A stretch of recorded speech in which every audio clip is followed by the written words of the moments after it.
Hello बच्चों, बहुत बहुत नमस्कार। My self G.R.. चौधरी और केमिस्ट्री मेंटोर। तो अपन बात कर रहे थे भाई बायोमोलिक्यूल। अब बायोमोलिक्यूल में क्या क्या पढ़ा एक बार वो देख लो, जो कि पीछे वाले 2 लेक्चर में अपन रिकॉर्ड किए हैं। उसमें आराम से चेक कर लेना क्या क्या थे। पहले कार्बोहाइड्रेट के बारे में बताया था और कार्बोहाइड्रेट के बारे में ही बात चल रही थी। हाइड्रेट्स ऑफ कार्बन एटम और इच कार्बोहाइड्रेट कौन नहीं होता है, कैसे होता है ये चीज़। उसके बाद ग्लूकोज फ्रुक्टोज बताया था, मोनोसेक्राइड में होते हैं। सुक्रोज माल्टोज लैक्टोज होते हैं, वो डाइसेक्राइड में होते हैं। पॉलीसेक्राइड में अपने पास स्टार्च है, ग्लाइकोजन है, सेलुलोज है वगैरह वगैरह। उसके बाद सर मैंने कहा था कि भाई अपने पास फंक्शनल ग्रुप के अकॉर्डिंग कैसे अपन क्लासिफिकेशन करते हैं। जैसे 3 हुए तो एल्डोट्रायोज कीटोट्रायोज, 4 हुए तो एल्डोटेट्रोज कीटोटेट्रोज, 5 हुए तो एल्डोपेंटोज कीटोपेंटोज, 6 हुए तो एल्डोहेक्सोज कीटोहेक्सोज। नेक्स्ट अपने पास शुगर के बारे में बात की थी कि शुगर जो होते हैं वो क्रिस्टलाइन होते हैं, स्वीट इंटेस्ट होते हैं, वाटर सॉल्युबल होते हैं, और नॉन शुगर नॉन क्रिस्टलाइन होते हैं, वाटर इनसॉल्युबल होता है। ठीक है। और देखो, और अपने पास देखो एल्डोट्रायोज है, जैसे ग्लिसरॉल्डिहाइड, एल्डोटेट्रोज, थियो एराइथ्रो, एल्डोपेंटोज, राइबोज, एरेबनोज और रेफनोज, और क्या था भाई, और जाइलोज, लाइकोज, एल्डोहेक्सोज में glucose, galactose, mannose, maltose, mannose और idose, talose and etcetera etcetera. All carbohydrates are D type. ठीक है। डी का स्मॉल डी से कोई रिलेशन नहीं होता है, क्योंकि एक प्रैक्टिकली एक्सपेरिमेंटल होता है और एक होता है अपने पास रिलेटिव कॉन्फिगरेशन। फिर यहाँ से ग्लिसरॉल्डिहाइड के अकॉर्डिंग मैंने बताया था क्लासिफिकेशन। ठीक है। और ये आगे चलते गए अपन। ठीक है। एल्डोहेक्सोज शुगर के बारे में। फिर अपने पास diastereomer have differ by only single chiral carbon is called epimers. ठीक है। ऐसे डाइस्टीरियोमर होते हैं। डाइस्टीरियोमर भी याद कर लेना कौन कैसे होता है। ठीक है। तो अब अपन कहानी शुरू करते हैं अपनी यहाँ से। ठीक है। देखो, अब अपने पास नेक्स्ट आता है सर फ्रक्टोज। क्या आता है सर? फ्रक्टोज। उससे पहले ग्लूकोज के बारे में एक दो बात और बता देता हूँ। H C double bond O C H O H C H O H C H O H C H O H और CH2 और OH। अब जरा ध्यान से देखो, ग्लूकोज की कितनी रिएक्शन हुई थी अपने पास। फेनिल हाइड्रोजन के साथ हो गई थी, और फेनिल हाइड्रोजन की मैकेनिज्म हो गई थी ओसाजोन फॉर्मेशन की। ठीक है। 2,4-DNP हो गया था, NaHH3 वगैरह हो गया था। ठीक है। यहाँ हमने कोई एक रिएक्शन लिखनी है टोलेन एजेंट वगैरह की। किसकी लिखनी है बेटा? टोलेन एजेंट वगैरह की। ठीक है। अब ध्यान से समझना। देखो, यदि इसकी रिएक्शन करवाऊं मैं टोलेंस रेजेंट के साथ, किसके साथ? टोलेन रेजेंट के साथ। और टोलेन एजेंट होता है, वो होता है अमोनिकल सिल्वर नाइट्रेट। क्या होता है? Ammoniacal silver nitrate. Ammoniacal silver nitrate. ठीक है।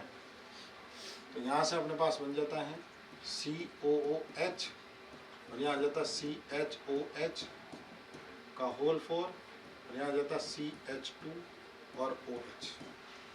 ये अपने पास बन जाता है। मतलब कहना कि माइल्ड ऑक्सीडाइजिंग एजेंट होता है, जो कि ऑक्सीडाइज करके एसिड बना देता है, और साथ में अपने को सिल्वर का पीपीटी देता है, Ag, सिल्वर मिरर या सिल्वर पीपीटी। इसकी रिएक्शन यदि मैं कराऊं फेलिंग सॉल्यूशन के साथ, किसके साथ? फेलिंग सॉल्यूशन के साथ। जो फेलिंग सॉल्यूशन होते हैं वो 2 टाइप के होते हैं, फेलिंग सॉल्यूशन A और Fehling solution B। Fehling solution A और Fehling solution B। Fehling solution A होता है, वो होता है aqueous solution of CuSO4, aqueous CuSO4। और जो फेलिंग सॉल्यूशन B होता है वो अपने पास होता है sodium potassium tartrate, Rosell salt बोल दो इसको। क्या बोल दो? Rosell salt. जब दोनों को मिलाया जाता है तो क्यूप्रिक हाइड्रोक्साइड आता है, और जैसे ही रिएक्शन कराते हो तो अपने पास एसिड तो बन ही जाता है।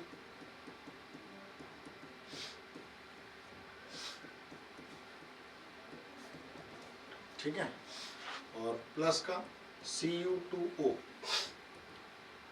का रेड ब्राउन पीपीटी आ जाता है, रेड ब्राउन पीपीटी या रेड, कोई दिक्कत। ये क्यूप्रिक ऑक्साइड होता है। ये ग्लूकोज की रिएक्शन थी। किसकी रिएक्शन थी भाई? ग्लूकोज की। अब अपन कहानी शुरू करते हैं सर फ्रक्टोज की। किसकी बात करते हैं सर? फ्रक्टोज की।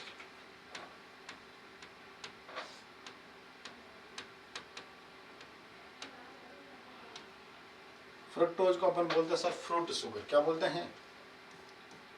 Fruit sugar, fruit sugar.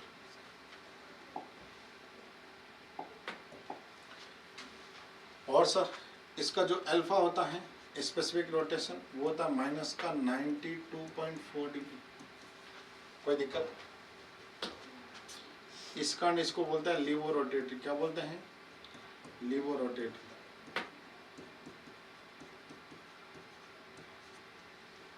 क्या बोलते हैं? लीवो रोटेटिव। अब इसकी अपन ओपन स्ट्रक्चर और साइक्लिक स्ट्रक्चर समझ लेते हैं। ठीक है ना? देखो CH2 और OH, C double bond O, C OH, H C H OH, CH OH और CH2OH। इसको बोलते हैं भाई फ्रक्टोज। क्या बोलते हैं? फ्रक्टोज। फ्रक्टोज। ठीक है, इसके अपन साइक्लिक स्ट्रक्चर बना रहे हैं, ध्यान से समझो। इसमें कौन सा फंक्शनल ग्रुप होता है सर? Ketone functional group. तो कीटो फंक्शनल ग्रुप। ठीक है, अब इसकी मैं साइक्लिक स्ट्रक्चर बना रहा हूं, ध्यान से समझिए। क्या बना रहे सर? Cyclic structure. देखो साइक्लिक स्ट्रक्चर कैसे बनाना है, ध्यान से समझो। ये ऑक्सीजन इलेक्ट्रॉन विड्रॉइंग करेगा तो यहां से ये H अपना इलेक्ट्रॉन देगा।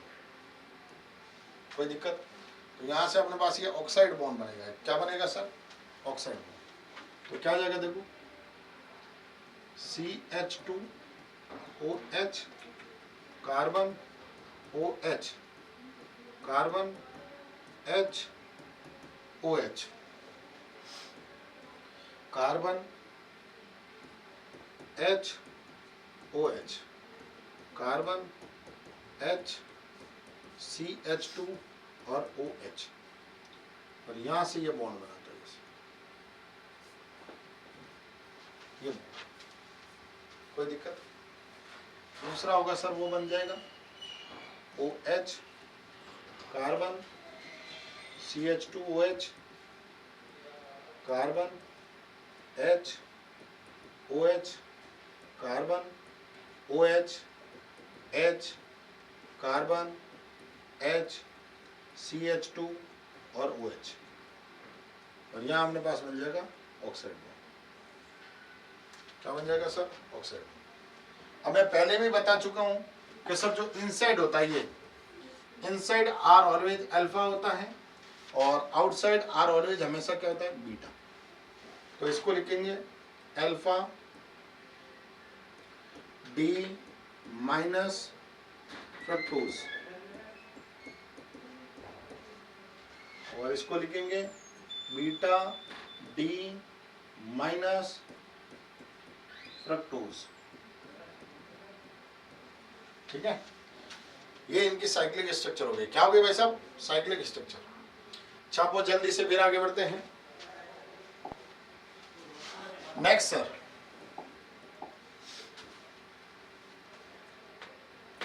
Howarth structure. क्या बड़ा? हॉवर्थ स्ट्रक्चर ऑफ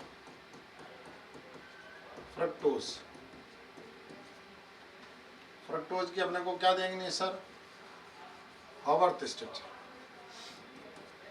ठीक है, चलो सर। तो अपने पास साइक्लिक स्ट्रक्चर बना लेते हैं। OH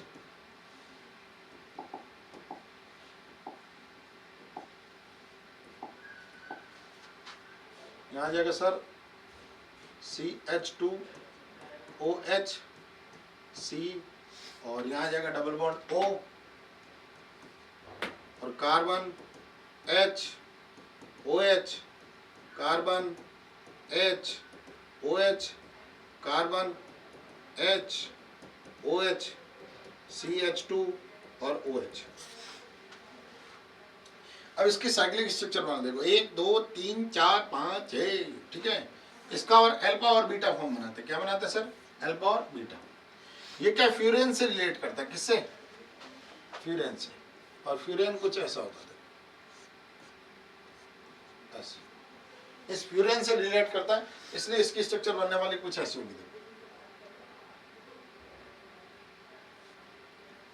ऑक्सीजन, अल्फा और बीटा कैसे बनाना होता है मैंने पहले क्लास में क्लियर आउट किया था, देखो, ठीक है।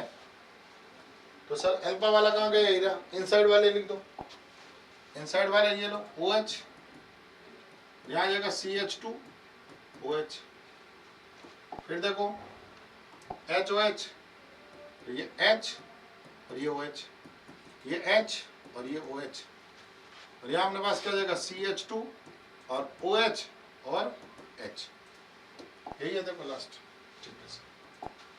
इसको बोलते हैं अल्फा डी माइनस फ्रक्टो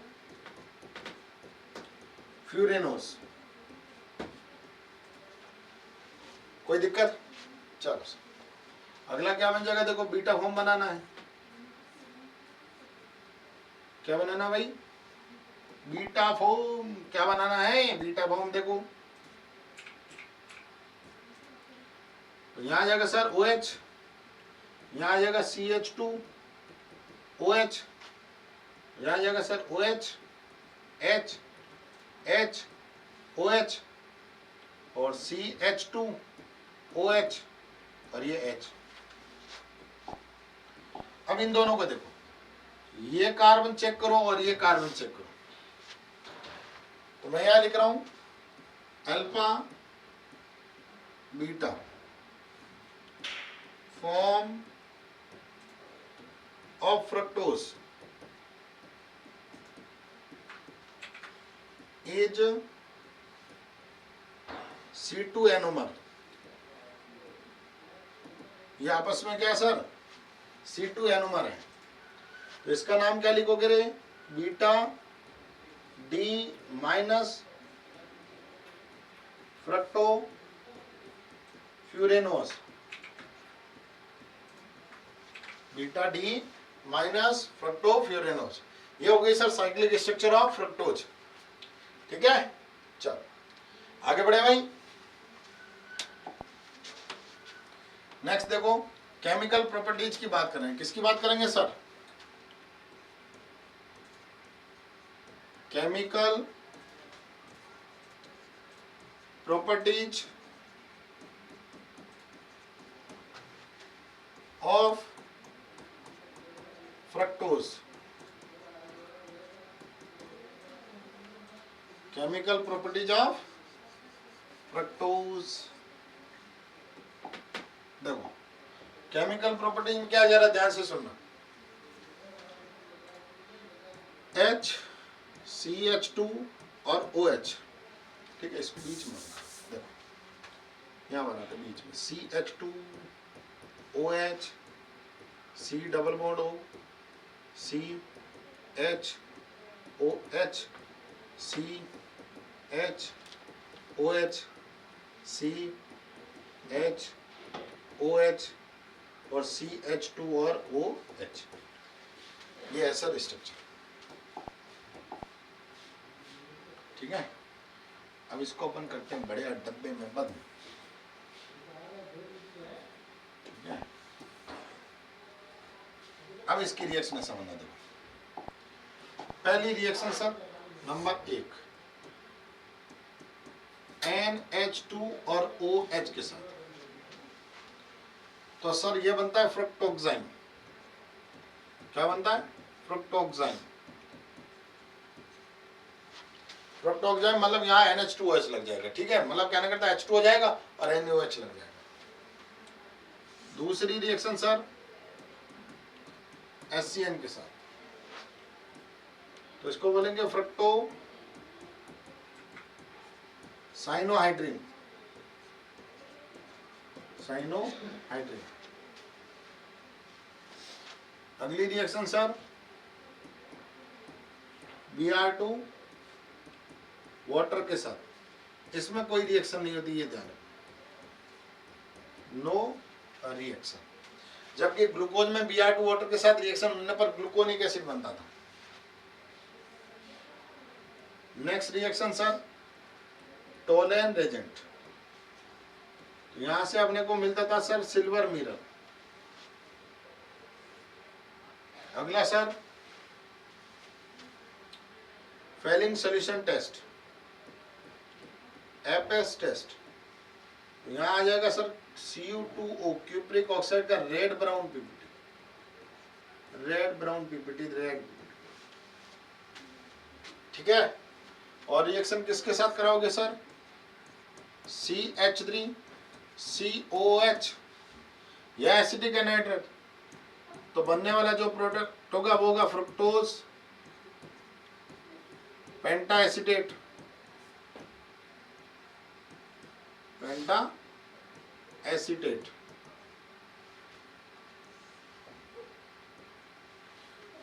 अगली रिएक्शन Me2SO4 के साथ बनाना, मिथाइल सल्फेट के साथ। किसके साथ? मिथाइल सल्फेट के साथ। तो बनेगा सर पेंटा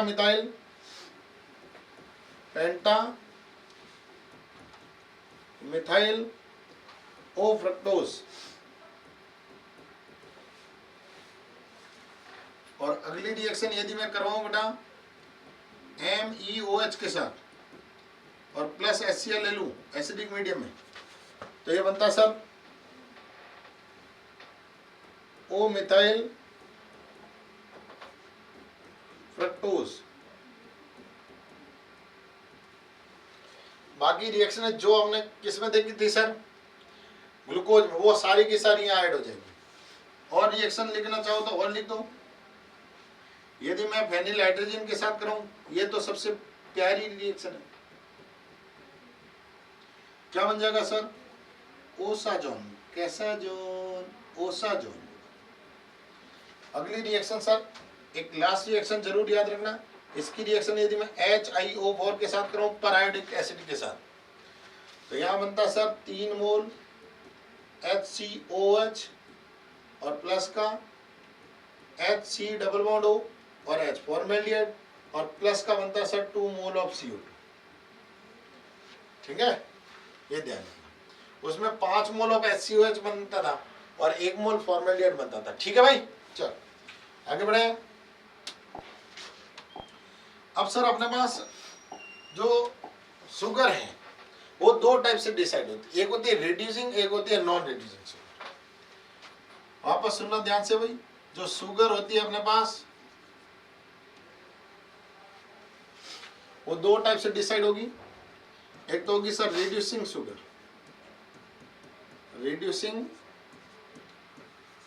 शुगर, और दूसरा कौन सा होगा भाई? Non reducing sugar.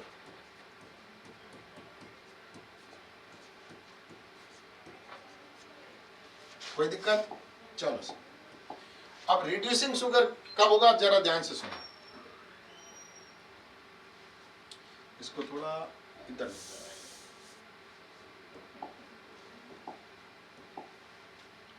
लिख देता हूं, रिड्यूसिंग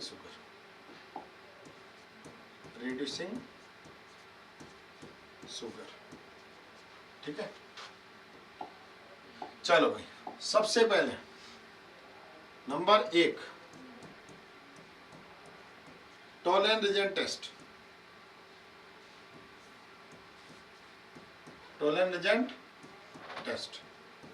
जो कोई भी टोलेन रेजेंट टेस्ट देता है वो रिड्यूसिंग है जो नहीं देता है वो नॉन रिड्यूसिंग है। नंबर 2, हेमी एसिटाइल या हेमिकीटाइल या कीटल, बनाता है वो रिड्यूसिंग, नहीं बनाता वो non reducing. Number 3, Fehling solution test देता है वो रिड्यूसिंग, नहीं देता वो नॉन रिड्यूसिंग। नंबर 4, जिसमें म्यूटा रोटेशन होता है, म्यूटा रोटेशन, म्यूटा रोटेशन होता है वो रिड्यूसिंग, जो नहीं होता वो नॉन रिड्यूसिंग। अब सर म्यूटा रोटेशन क्या होता है? जो आपने देखे ना एल्फा और बीटा फॉर्म, एल्फा और बीटा फॉर्म का इक्विलिब्रियम फेज में आ जाना ही क्या कहलाता है? म्यूटा रोटेशन। और ये इक्विलिब्रियम फेज में कहाँ आते हैं? बीच में ग्लूकोज 52.4 डिग्री रोटेशन होता था, इसमें से निकाल देते हैं 19 इंटू 64 प्लस का 112 इंटू 36 डिवाइडेड बाई 100 वैसे। तो ये जरूर ध्यान रखें, शुगर भी 2 टाइप का था, रिड्यूसिंग शुगर और नॉन रिड्यूसिंग शुगर, आपको ऐसे क्लासिफाई करना। आगे बढ़े, चलो नेक्स्ट अपने पास आता है सर डाइसैकेराइड। डाइसैकेराइड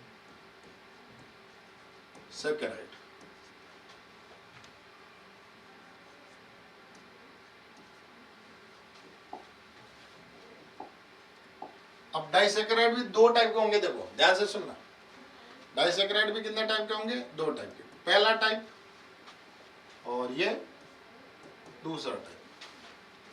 पहला टाइप है सर नॉन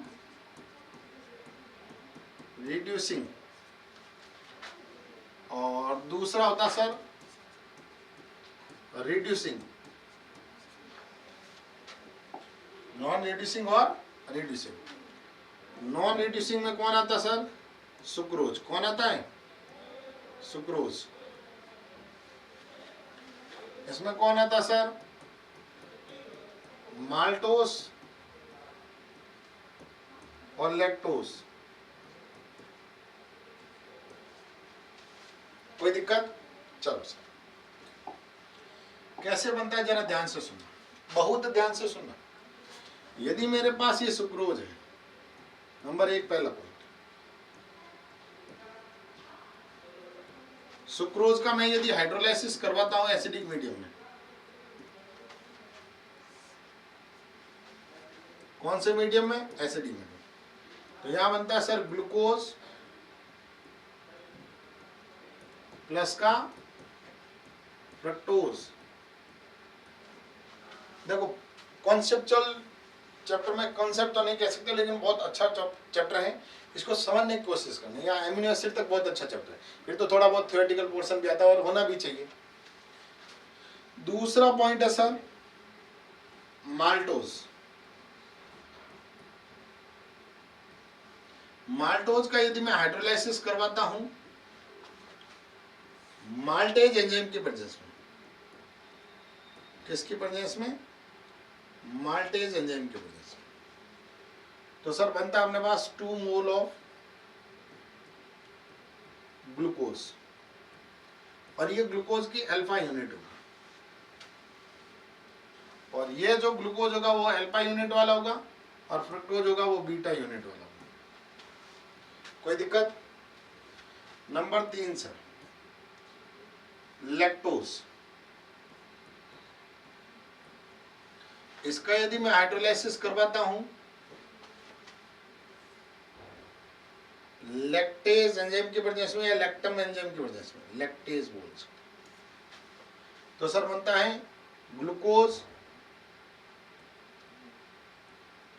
प्लस का galactose,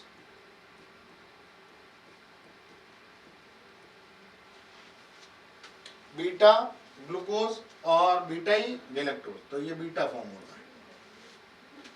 alpha beta, alpha alpha, beta beta. कोई दिक्कत? ठीक है सर। अब जरा ध्यान से सुनना, जो सुक्रोज है इसका नाम है टेबल शुगर।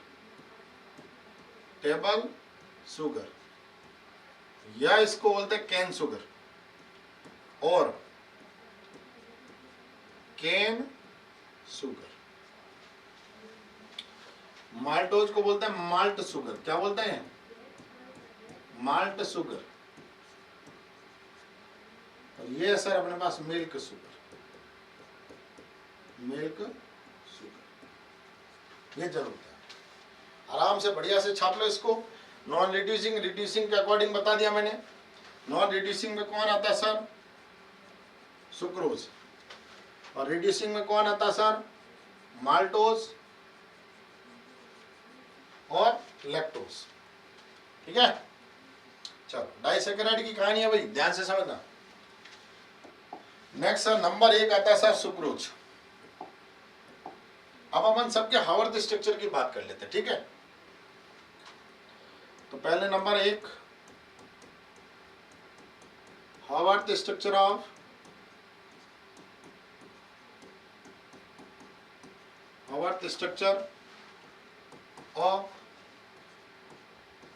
सुक्रोज।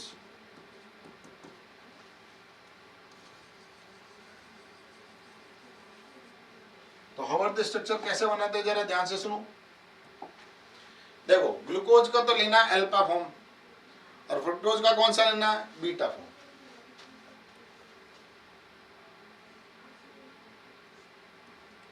ग्लूकोज का कौन सा लेना है? Alpha form.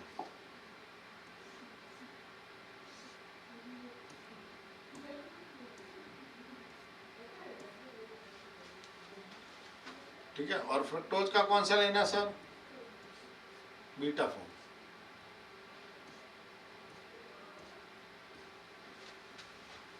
ठीक है,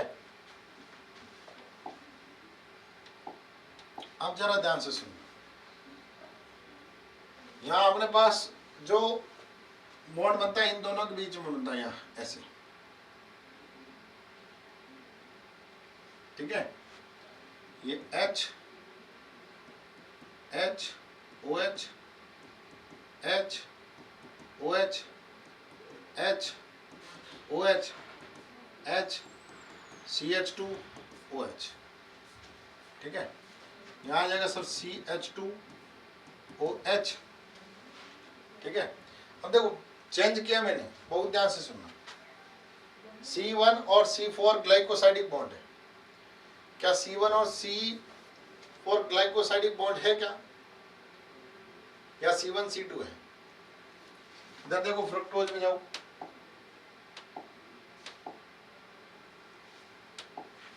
ये रहा।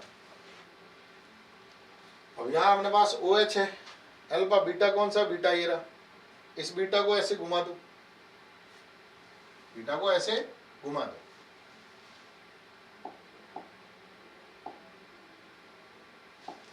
ठीक है, तो ये अपने पास आ जाएगा सर OH, ये H OH OH H और ये CH2 और OH और ये H। कोई दिक्कत? ये जो बॉन्ड बनता है ये, इसको बोलते हैं बेटा ग्लाइकोसाइडिक लिंकेज। क्या बोलते हैं? Glycosidic linkage. कोई दिक्कत? चलो सर नंबर 2 आता sir Haworth structure of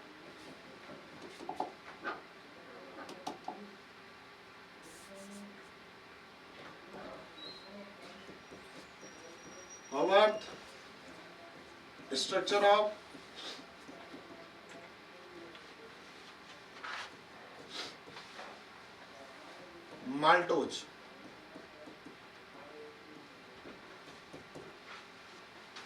maltose में क्या है देखो भाई, माल्टोज में 2 ग्लूकोज यूनिट है। क्या है अपने पास? 2 ग्लूकोज यूनिट।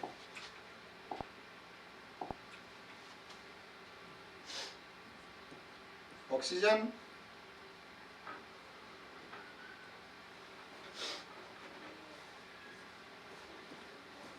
ये अपने पास हो गया सर। दोनों को अल्फा फॉर्म बनाना। क्या बनाना बेटा? Alpha form. ये H, ये OH, H OH, H OH, H CH2 और OH, ये H H OH OH H H OH H और CH2OH, CH2OH। ये है सर अपने पास ग्लाइकोसाइडिक लिंकेज। देखो इसका तो 1 है और इसका 1 2 3 4 है, तो इसको ऐसे भी बोल सकते हो C1 C4 glycosidic linkage, glycosidic linkage. कोई दिक्कत? चलो सर, ये आवर्त स्ट्रक्चर होगी किसकी? माल्टोज की। ठीक है भाई, छाप लेना इसको। नेक्स्ट आवर्त स्ट्रक्चर कौन सी है भाई? लैक्टोज की। नंबर 3 आवर्त structure of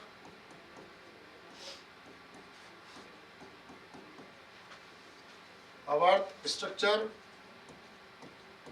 of lactose. Lactose की आवर्त स्ट्रक्चर देखनी, किसकी भाई? लैक्टोज की। देखो लैक्टोज की क्या होती है सर? बीटा गैलेक्टोज और प्लस बीटा ग्लूकोज, यही है अपने पास। बनाओ देख के कैसे बनेगा।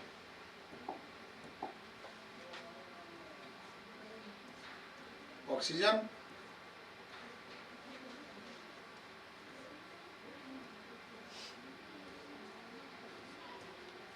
ऑक्सीजन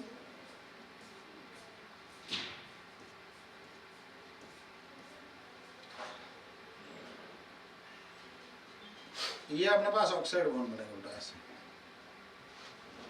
ठीक है, तो ये होगा सर H और ये H। देखो दोनों बीटा फॉर्म है, तो इसको बीटा अपन बोलेंगे सर, ये बीटा गैलेक्टोज है। क्या है? Galactose.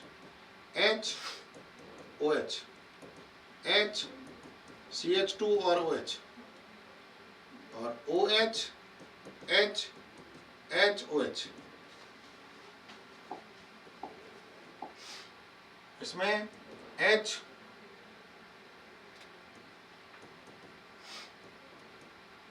OH H H OH H CH2 और OH।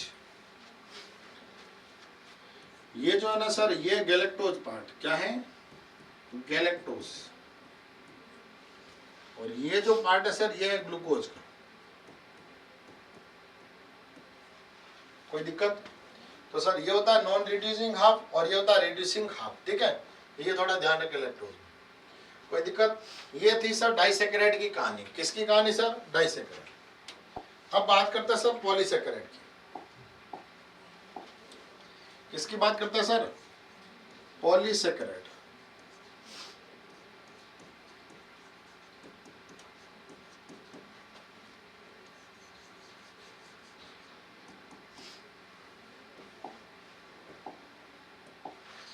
हाँ भाई, तो अपन कह सकते हैं सबसे पहला पॉइंट,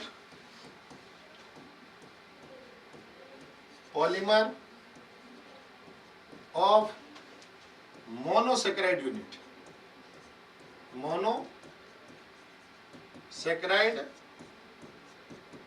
यूनिट। मोनोसेकेराइड यूनिट का क्या होता है सर? पॉलीमर। और सर ये हायर मॉलिक्यूलर वेट कंपाउंड होते हैं। High molecular weight containing compound, containing compound. कोई दिक्कत? चलो sir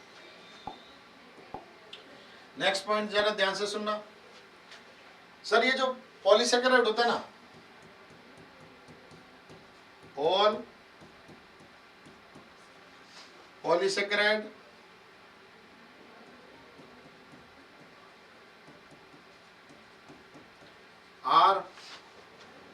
non sugar, non sugar. सभी पॉलीसेकेराइड हमेशा के लिए क्या होता है? Non sugar. एग्जाम्पल के तौर पर सर स्टार्च है, सेल्यूलोस है और ग्लाइकोजन है।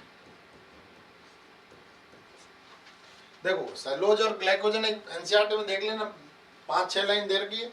स्टार्च के बारे में देखो पहले, ठीक है। स्टार्च की अपने पास 2 मोनोमर यूनिट होती है। ये ऐसे बोल सकता हूं मैं, स्टार्च इज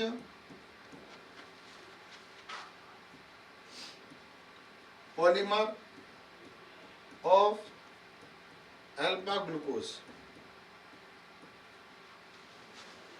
और यदि मैं कहूं disaccharide unit, disaccharide unit of starch, तो अपने पास होगा सर अल्फा माल्टोज। क्या होगा सर? Alpha maltose. ये जरूर याद रखें। और 100 से 300 मॉलिक्यूल मतलब चेन बाद रिपीट होता है, ठीक है। तो अब अपन स्टार्च के बारे में बात कर रहे थे। तो स्टार्च के 2 पार्ट होते हैं। एक होता है सर एमाइलोज। क्या होता है सर? एमाइलोज। और दूसरा होता है sir B amylopectin. Amylopectin.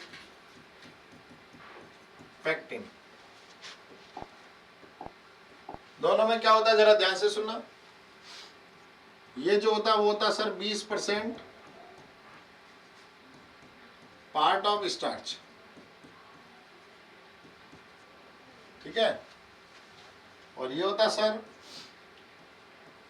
80% part of starch.